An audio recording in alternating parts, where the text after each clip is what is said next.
All right, so again, you guys want to go ahead and get into the real fucking dirt? Let's get into it. So, do you want me to just lay out the walk events us through that what went on happened. so we can kind of get into this? Narrate it. What? You go ahead and narrate it. Just walk out explain the situation. All right, we're going to go ahead and start this off. So CM Punk post All Out after his big match had a press conference. You know, they always do the big press conferences. And for some reason, he just singled out, which we know, this reporter who was friends with Colt Cabana, who works for one of the fucking dirt sheets. He saw him, he recognized him, and then just kind of went on this rant, this tirade about Colt Cabana and how he thinks that Adam Page and the Young Bucks like leaked the story and just started talking mad shit about AEW time, by the way, not his time. On AEW time, that's an AEW media scrum. Oh yeah, this is 100%. Yeah, he said this is my time, and this is a 100% a company thing because all companies do this shit. New Japan, WWE's done it in the past, so we know like it's definitely not his time. But you know, he went on there, he called Adam Page a dumb fuck, empty-headed fuck.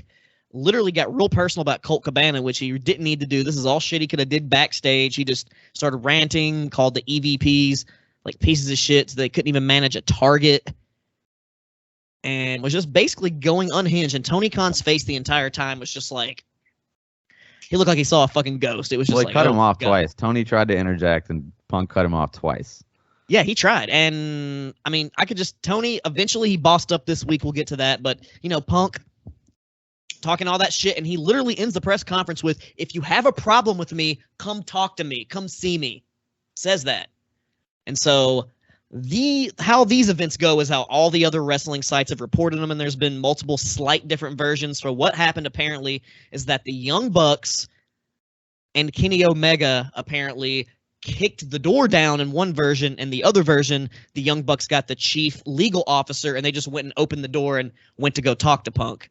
And however they entered the door, the events follow has been pretty much corroborated by everybody. CM Punk started throwing punches at Matt Jackson. And then during that, Nick Jackson tried to, intervene, tried to stop it. Ace Steel KO'd pretty much. Like, I don't know if he was, legit knocked out, but he got fucked up with a chair, knocked Nick Jackson with a chair, apparently has a black eye. And then within all this, supposedly Kenny Omega came in because the dog was barking and handed off Larry to another one of the AEW officials and went in there to try to pull people off. And Ace Steel started pulling his hair and bit him.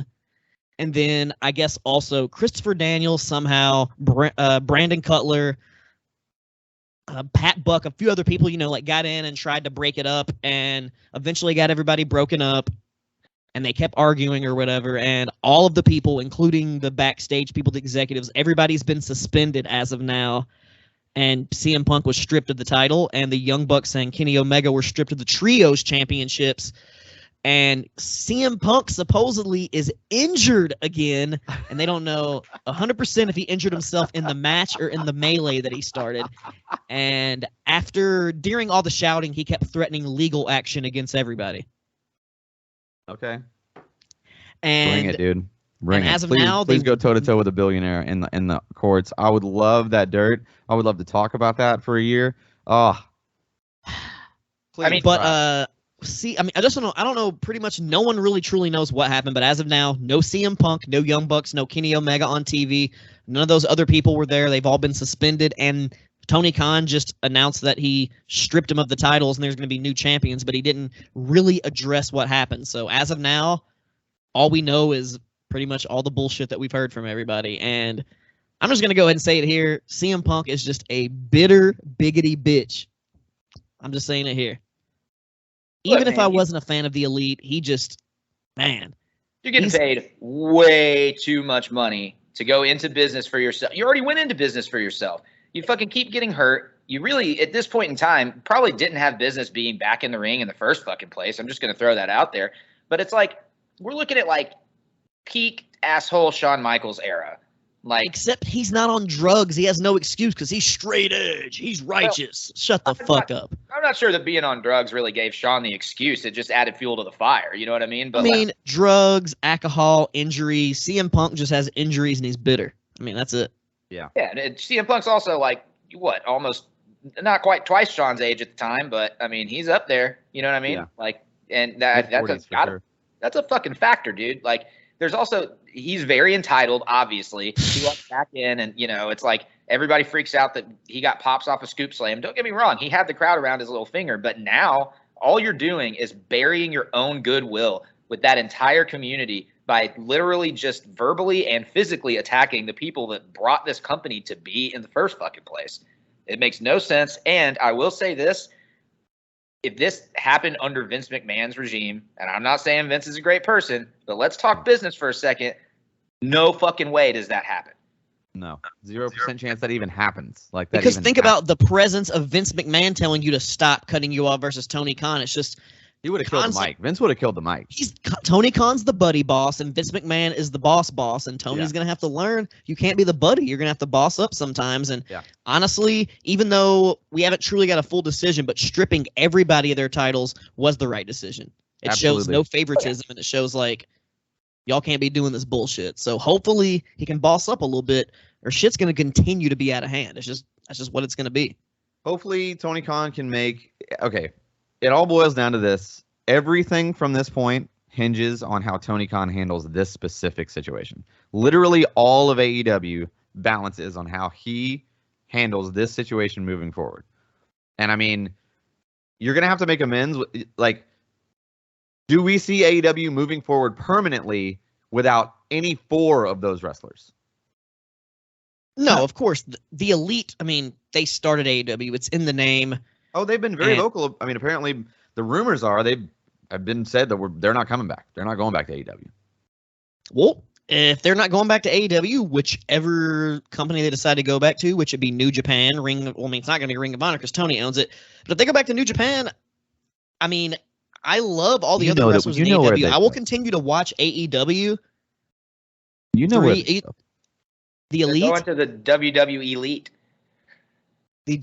Wherever they go, I'm a fan of the Elite. The Elite, everybody that's in the Elite, pretty much. Kenny Omega, the Young Bucks, the main guys, those people got me back into wrestling, like got me really back into it. Like watching it heavy back in 2014, which coincidentally, like I said, the Trios champions, now the new ones, Death Triangle, also same time period. NXT, Lucha Underground, like these are all era wrestlers I like. These are the people who I follow. So if AEW doesn't bring them back, like I'll still watch it, but I'm not going to be as invested, just like WWE. Like I watch it a lot, but there's not anybody that I really just love or that's booked right in WWE. So if they decide to take the Elite out of all Elite wrestling, I'm still going to follow them and I'm going to watch them wherever they go.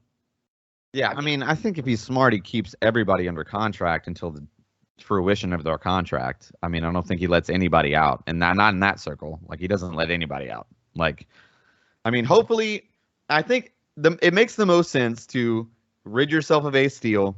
CM Punk literally never wrestles again, period, ever, anywhere. He's done. And honestly, for his ego, his last match, he won the AEW title against Jon Moxley in Chicago. It's a perfect ending for an egomaniac like him. It makes sense. He said what he wanted. He was true to himself. And his diehard fans will respect him forever for just walking away. It's a very Bret Hart moment. Yes. And I think that very much like Tony Khan is leaving money on the table if there is not a Jim Ross interview and he says, Punk screwed Punk. I have no sympathy whatsoever for CM Punk. If he doesn't do that, God damn it, that would be so good. Jesus fuck. I would pop hard for that. I think there's money to be left on the table there. And honestly, too, like, even if it turns him into terrible Tony Khan and he becomes a heel on camera, I'm fine with that. Totally. They're already booing him a little bit, so lean into it. Dude, I mean, why not? What do you have to lose at this point? When he announced that fucking qualifier tournament or whatever, or the what do they call it, the Grand Slam tournament or whatever the fuck? The Tournament of Champions. The whole damn crowd immediately turned on it. I mean, the smart money would have been to just be like, it's Dynamite, fatal 4-way tonight against Jericho, Danielson, Moxley, MJF. Throw as much stars as you can, crown a new champion, move on. That's the best way to do it. But, I mean, tournaments, again. I'm not upset with the Tournament of Champions. It's cool. Yeah. I'm a big fan of a wrestling tournament. It's always cool. King of the Ring, G1. I love me some tournaments. But they just did one for Moxley. They just did one. Like, it just happened. Like, I like that idea, though. Like, it just gives everybody, like, it gives new people an opportunity. Yeah, but I mean, but not really. I mean, it's the same fucking group of dudes. You know what I mean? The same like, guys. Yeah, and that's kind of what I'm saying. Like, hey, Hangman, we got to see Bryan Danielson Jericho, versus that's fucking a hell of a main Hangman event. Adam Give him an Page hour. 3 for no reason, and it was a fucking banger. True. It was, dude, and I'll say that Dynamite this week, without having the Elite, without having CM Punk, and not mentioning that, they put on a really fucking good show. Well, they put on a great show. Another thing that we have yet to talk about, which is super sad, is how they have been booking MJF, and how amazing. Like that's a big reason why I'm the most pissed at the CM Punk situation. Oh yeah, like you have ruined undermined that fucking return. Possibly, and like I'll also say this: I was 1,000% right. Mr. Know-It-All was right again. I never once wavered. I said from the beginning, there's 0% chance this is a work. It's 100% a work. There's no way this is a shoot. It's 100% a work, and I was correct in all of it. The network never said anything about not wanting MJF on their television. Clearly, none of that ever happened. It was all a work. I don't think anyone thought it was a shoot. I never thought it was a fucking shoot. You know what I mean? It was certain people speculating. Amazing, but, dude. I loved MJF this week. He teased the face turn, and then ripped off the Josh Allen jersey, who he hopefully throw some touchdowns at Diggs tonight, give me some fantasy points. But he had him in his palm of his hand. He turned on him. It was great. MJF, I think he will be the guy moving forward for AEW. Yes, 1,000%. I mean, no matter how this ends, this tournament ends, that champion, it should almost be the same night. Like give me an amazing match between Jericho and Danielson or something, and he comes out and cashes in the chip like after the match, like Edge style. Yeah, straight up. That'd be so good for his the heel move, like yes, yeah. Or and he has his boys, the Morrissey, the whole clique beat him down, and he doesn't have to do anything. So apparently, the way that's being explained is that he's just hired them. Like he's not with them. That's not his faction. Oh, Stokely, because he has a relationship with Stokely Hathaway from the past. He just hired him. Yes. Like, okay, just paid him a bunch of money. That was it. That's always going to be in his back pocket, though. He's always going to have that Stoke. So maybe he hires them. Much better than being in the faction, though. He doesn't need it. He could be. It would actually drag him down. I think. Yeah. He could hire Pinnacle guys. He could hire anything. Yeah. Well, Pinnacle's all babyface now, except for him and Spears. But Spears is pretty much exactly, and Spears could be the guy. Because what has Spears done since then? Coached. Exactly. Trained. So Spears he's been waiting for that MJF return to get him some shit. It's true. That's true. Yeah, but I mean, I don't think that there's money in pushing Spears to do anything. I mean, you can let him get run over or what the fuck ever. Like, no money, but good filler to add. He's he's the good, little henchman guy filler. To like take some pins, eat some chair shots, give some chair shots, of course. But he's a good heat guy. Yeah. Yeah, certainly not a marquee. I agree. He's definitely not going to move the needle, quote unquote. That's a term everybody likes to use now. But I think it could be good filler. It could be good to like add to the legitimacy of his, this comeback or whatever. So, yeah, man. I mean, it's wild right now. I mean, you got to also talk about too, like, I know we talk about, Vince McMahon, how he would have handled it, but it's like, it really is a different ball game now that Triple H is running WWE. We're seeing this instant change. You're feeling the vibe in the locker room at WWE obviously changing with the returns of people. I mean, to me, it's way more enticing than people think. And maybe Cody saw the writings on the wall and knew what was happening with Punk and was like, I'm getting the fuck out of here. What happens if Omega and the Bucks go to the E? What happens? Then I'm gonna watch the E more because they'll be there. That's a death blow to AEW in my personal opinion. You also have to keep in mind they immediately turn around and put the trios championships on a trio, two of which have spent a great deal of time being incapable of being on AEW television. Pac with whatever issues he's had, but be it travel or injuries or anything else, and Rey Fenix, it's a matter of time before he gets hurt again. Yeah, I mean, I don't give a fuck. I love the fucking Death Triangle. Some of my favorite goddamn wrestlers. I was so happy. I was definitely. I mean, it would be cool to see Orange Cassidy and the Best Friends, just because, like you said, they're always on TV. They're AEW lifers, like OG people, but it just makes it gives a little bit more legitimacy to have Death Triangle because they're former tag team champions. They got the All Atlantic champion, and they're just badass motherfuckers. So you can't hold the travel on Pac. And of course, Ray, he's just I can understand why you hold that against Ray, but don't fade Pac. It ain't his fault. Ray's fault, kinda. Well, Pac has 2 belts now. He's Tupac. He's Tupac. Tupac. Well, since he's with the Lucha Bros, he's Dos Pac. Or Pac Dos. El Pac Dos. But yeah, I mean, the other thing too, I hate to see it. I know that he wasn't being used, and I know Cole and O'Reilly are both still out with injury. Is that correct? Yeah. And so Bobby Fish obviously goes bye-bye here, and I don't know if he goes back to the E. I don't, whatever. He's staying.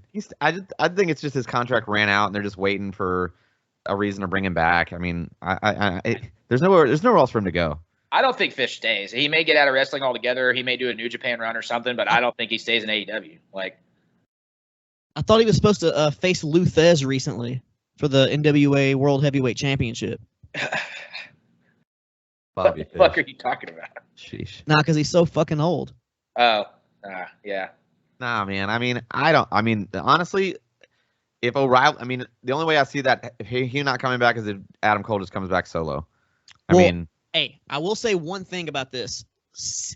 CM Punk didn't go unhinged until Bobby Fish left. And Bobby Fish has always been critical of Punk, and he also, literally the day after this, gave him an open challenge to CM Punk. I want to face you in an MMA, boxing, kickboxing, whatever type of fight. You pick it. We can do it in Chicago, wherever you want to do it, and laid out an open challenge. He's like, Phil, let's do this. If you want to go that route, you want to fight, I'll fight you.